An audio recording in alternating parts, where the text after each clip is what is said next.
Hi there, welcome to the world of filmmaking. Welcome to Mac Shots.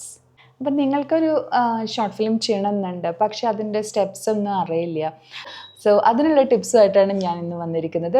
Pre production is the key to smooth film shoot. Okay, so let's break it down step by step. അപ്പോൾ pre പ്രൊഡക്ഷൻ്റെ വിവിധ ഘട്ടങ്ങളെക്കുറിച്ചുള്ള കാര്യങ്ങളാണ് കേട്ടോ ഇന്നത്തെ ഈ വീഡിയോയിലുള്ളത്.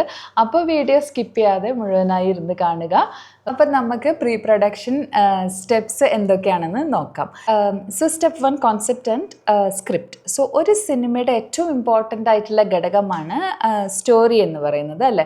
അപ്പോൾ first thing is first you need a solid story. ആ story should be clear, concise ആയിരിക്കണം, എൻഗേജിങ് ആയിരിക്കണം. നിങ്ങളൊരു സ്റ്റോറി എഴുതി കഴിഞ്ഞാൽ അതിൽ റീവർക്ക് ചെയ്തുകൊണ്ടിരിക്കുക, റിഫൈൻ ചെയ്തുകൊണ്ടിരിക്കുക until you are satisfied. Means നിങ്ങളുടെ വർക്ക് റിഫൈൻ ചെയ്ത് കഴിഞ്ഞു കഴിഞ്ഞാൽ, അതായത് നിങ്ങൾ 100% സാറ്റിസ്ഫൈഡ് ആയി കഴിഞ്ഞാൽ നിങ്ങളുടെ സ്റ്റോറിയിൽ, നിങ്ങൾക്കത് നിങ്ങളുടെ ഏറ്റവും അടുത്ത ക്ലോസ് ഫ്രണ്ട്സായിട്ടോ അല്ലെങ്കിൽ ഏറ്റവും വേണ്ടപ്പെട്ടവരായിട്ട് നിങ്ങൾക്ക് സ്റ്റോറി ഒന്ന് ഷെയർ ചെയ്യുന്നതാണ്. കാരണം അവരുടെ ഫീഡ്ബാക്ക് നിങ്ങളുടെ സ്റ്റോറിനെ കുറച്ചുകൂടി ഇംപ്രൊവൈസ് ചെയ്യാൻ സഹായകമായേക്കാം. So get feedback from them. So step 2, budgeting and funding. Let's talk about money now. So നിങ്ങൾക്ക് ഒരു കാൽക്കുലേഷൻ ഉണ്ടാവുമല്ലോ, നിങ്ങളുടെ ഫിലിം ചെയ്യുമ്പോൾ നിങ്ങൾക്ക് ഇത്ര ബഡ്ജറ്റ് ആവും എന്നുള്ള ഒരു കാൽക്കുലേഷൻ, എത്ര പണം ആവശ്യമായിരിക്കും നിങ്ങളുടെ സിനിമ ചെയ്യാൻ എന്നുള്ളത് ഒരു കാൽക്കുലേഷൻ നിങ്ങൾ ആദ്യം തന്നെ കണ്ടിരിക്കണം. സോ അതും പ്രീ പ്രൊഡക്ഷൻ സമയത്ത് ചെയ്യുന്ന കാര്യങ്ങളാണ്, ബഡ്ജറ്റിംഗ് ആൻഡ് ഫണ്ടിങ്. അപ്പോൾ നിങ്ങൾക്കൊരു കാൽക്കുലേഷൻ ഉണ്ടായിക്കഴിഞ്ഞാൽ നെക്സ്റ്റ് ചെയ്യേണ്ടത്, ഇത് സെൽഫ് ഫണ്ടിങ് ആണോ അതോ നിങ്ങൾക്കിത് ചെയ്യാൻ പറ്റുമോ, ഈ സിനിമ നിങ്ങൾ സ്വന്തമായിട്ട് പ്രൊഡ്യൂസ് ചെയ്യുകയാണോ അതോ ക്രൗഡ് ഫണ്ടിങ് ആണോ അതോ സ്പോൺസർഷിപ്പ് ആണോ? ഇങ്ങനെയുള്ള കാര്യങ്ങളൊക്കെ നമ്മൾ തീരുമാനിക്കുന്നത് നിങ്ങളുടെ ഒരു കയ്യിൽ ഒരു ബഡ്ജറ്റ് കിട്ടിക്കഴിഞ്ഞാലാണ്. സോ നമ്മുടെ കയ്യിൽ ഒരു സോളിഡ് സ്ക്രിപ്റ്റ് റെഡിയാണ്, അതേപോലെ തന്നെ നമുക്ക് നല്ലൊരു പ്രൊഡ്യൂസർ ഉണ്ട്, ഫണ്ടിങ് റെഡി ആയിട്ടുണ്ട്. അപ്പോൾ നമ്മുടെ നെക്സ്റ്റ് സ്റ്റെപ്പ്, അതായത് സ്റ്റെപ്പ് നമ്പർ 3, നമ്മൾ സ്ക്രിപ്റ്റ് ബ്രേക്ക് ഡൗണും സ്കെഡ്യൂളിങ്ങും ചെയ്യുന്നതാണ്. അപ്പോൾ now it's time to break down your script, അല്ലേ? അപ്പോൾ ഈ സമയത്താണ് നമ്മൾ ഐഡൻറ്റിഫൈ ചെയ്യേണ്ടത് നമ്മുടെ ഓരോ സീനിനും ആവശ്യമായ ലൊക്കേഷൻ എന്താണ്, അതായത് പ്രോപ്സ് എന്തെങ്കിലും ആവശ്യമുണ്ടോ, അതുപോലെ തന്നെ കോസ്റ്റ്യൂംസ് എന്തൊക്കെയാണ്, ആക്ടേഴ്സ് ആരൊക്കെയാണ്, ആ പെർട്ടിക്കുലർ സീനിൽ ആരൊക്കെ വേണം എന്നുള്ള കാര്യങ്ങളൊക്കെ നമ്മൾ ഈ സ്ക്രിപ്റ്റ് ബ്രേക്ക് ഡൗൺ ചെയ്യുമ്പോൾ ചെയ്യുന്നതാണ്.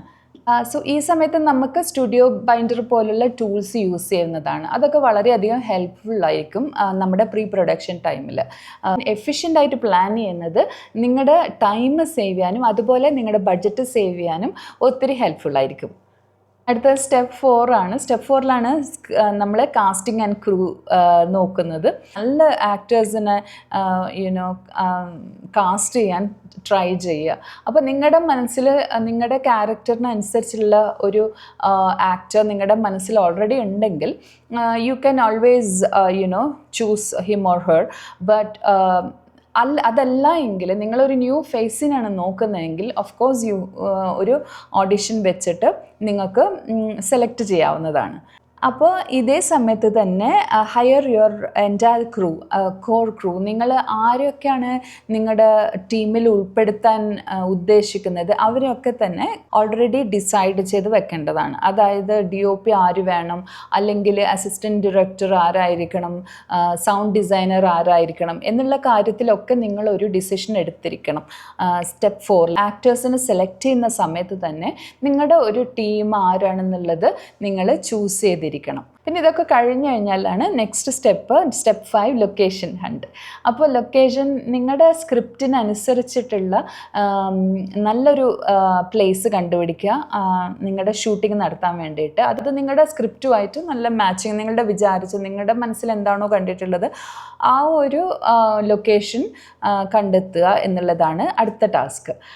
അപ്പോൾ ലൊക്കേഷൻ കണ്ടെത്തി കഴിഞ്ഞാൽ തന്നെ അവിടെ അത് നിങ്ങളുടെ സ്ക്രിപ്റ്റുമായിട്ട് കറക്റ്റായിട്ട് മാച്ച് ചെയ്യുന്നുണ്ടോ എന്ന് നോക്കണം. അതുപോലെ തന്നെ അവിടെ lighting, sound and other permissions, ചില ഏരിയാസിൽ ഷൂട്ട് ചെയ്യാൻ പോകുമ്പോൾ ലൈക്ക് പെർമിഷൻ ആവശ്യമായിട്ട് വരും. സോ അപ്പോൾ നേരത്തെ തന്നെ പെർമിറ്റ്സ് ഒക്കെ എടുത്തു കഴിഞ്ഞാൽ പിന്നെ അതർ അതിൻ്റെ കൂടെ വരുന്ന കോംപ്ലിക്കേഷൻസൊക്കെ ഒഴിവാക്കാൻ സാധിക്കും. സോ അപ്പോൾ ലൊക്കേഷൻ ഹണ്ട് കഴിഞ്ഞ് കഴിഞ്ഞാൽ നെക്സ്റ്റ് നിങ്ങൾക്ക് ചെയ്യാവുന്നത്, അതായത് സ്റ്റെപ്പ് 6 സ്റ്റോറി ബോർഡ് ഉണ്ടാക്കുക, അതുപോലെ തന്നെ ഷോർട്ട് ലിസ്റ്റ് ചെയ്യുക എന്നതൊക്കെയാണ്. Storyboard will help you plan camera angles and movements അല്ലേ. And shortlist will keep you organised on shoot days. Storyboard ചെയ്യുന്നവരും ചെയ്യാതിരിക്കുന്നവരും ഉണ്ട്, അത് നിങ്ങളുടെ താല്പര്യം പോലെ ആവാം. Step 7 equipments and rehearsal. I would say always test your camera, sound and light before shoot day. പിന്നെ ഉള്ളത് ആക്ടേഴ്സ് അവൈലബിൾ ആണെങ്കിൽ നിങ്ങൾക്ക് ഷൂട്ടിന് മുന്നേ ഒരു റിഹേഴ്സൽ പോലെ ചെയ്യാം.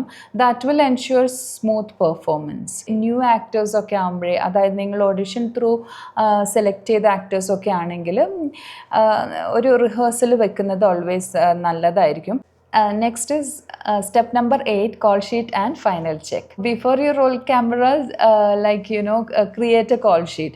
അപ്പോൾ call sheet എന്താണെന്ന് വെച്ചാൽ ഡെയിലി സ്കെഡ്യൂൾ, ലൊക്കേഷൻസ്, പിന്നെ ക്രൂ ഡീറ്റെയിൽസ് ഒക്കെ അടങ്ങിയതാണ് call sheet. അപ്പോൾ അത് നിങ്ങൾ പ്രിപ്പയർ ചെയ്ത് വെക്കുന്നത് നല്ലതാണ്.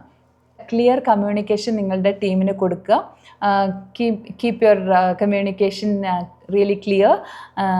ആൻഡ് ഒരു ബാക്കപ്പ് പ്ലാന് എപ്പോഴും കരുതി വെക്കണം. ബിക്കോസ് അൺഎക്സ്പെക്റ്റഡ് ഇഷ്യൂസ് വന്നേക്കാവുന്നതാണ്. ഇറ്റ് ഹാപ്പൻസ് ഓൾവേസ് അല്ലേ. അപ്പോൾ അതിനായിട്ട് നിങ്ങൾ ഒരു ബാക്കപ്പ് പ്ലാൻ കരുതി വെക്കുക. പ്ലാൻ ബി ഓൾവേസ് കണ്ടുവെക്കുക. ഇത്രയും കാര്യങ്ങളാണ് കേട്ടോ ഒരു ഫിലിം ഷൂട്ട് ചെയ്യുന്നതിന് മുന്നേ ചെയ്യേണ്ടതായിട്ടുള്ള കാര്യങ്ങൾ. ഇതൊക്കെയാണ് കേട്ടോ ഞാൻ ചെയ്യാറുള്ളത്.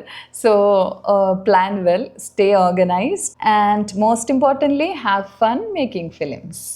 ഞാൻ ഫിലിം ചെയ്തപ്പോൾ ഫോളോ ചെയ്ത സ്റ്റെപ്സുകളാണ് കേട്ടോ ഇന്നിപ്പോൾ ഞാൻ നിങ്ങളുമായിട്ട് ഷെയർ ചെയ്തത്. അപ്പം നിങ്ങൾക്ക് ഇതിൽ കൂടുതൽ ഐഡിയാസ് ഉണ്ടെങ്കിൽ പ്ലീസ് കമൻറ്റ് ബോക്സിൽ നിങ്ങളുടെ അഭിപ്രായങ്ങൾ അറിയിക്കുക. അതുപോലെ തന്നെ നിങ്ങൾക്ക് ഈ വീഡിയോ ഇഷ്ടപ്പെടുകയാണെങ്കിൽ ലൈക്ക് ചെയ്യുക, സബ്സ്ക്രൈബ് ചെയ്യുക. വീണ്ടും നല്ലൊരു വീഡിയോയുമായി കാണുന്നത് വരെ thank you for listening. Thank you for your support. By.